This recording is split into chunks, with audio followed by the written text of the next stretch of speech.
बिस्मिल्लाहिर्रहमानिर्रहीम सल्लल्लाहु अला मोहम्मद सल्लल्लाहु अलैहि वालिहि वसहबिहि व अहबाबिहि व ज़ुर्रिय्यतिहि व अहले बैतिहि व अहले ताअतिका अजमाइन व कुल्ली उम्मती व बारिक वसल्लम।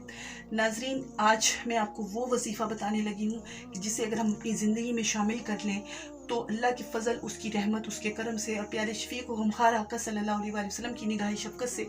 हमारी तमाम जो दिल की मुरादें हैं, जो नेक मुरादें होती हैं, वो पूरी हो जाएंगी और अल्लाह का फ़ज़ल और उसकी रहमत हमारी हर काम में शामिल हाल हो जाएगी। हमारी मुरादें इस तरह से पूरी होना शुरू हो जाएंगी कि हमें ख़ुद भी जो है वो यकीन नहीं होगा कि हमारा रब जो है वो इस तरह से हमारी मुरादों को पूरा करके, हमारी हाजतों को पूरा करके हमारी मुश्किलों को आसान कर देगा। ये इतना मुख्तसर, इतना आसान, इतना सादा वजीफ़ा है कि हर बंदा, बच्चा भी उसे आराम से कर सकता है, छोटा बच्चा भी उसे आराम से पढ़ सकता है। ये वजीफ़ा जो मैं बताने जा रही हूँ वो आप इसको नोट भी कर लें और अपने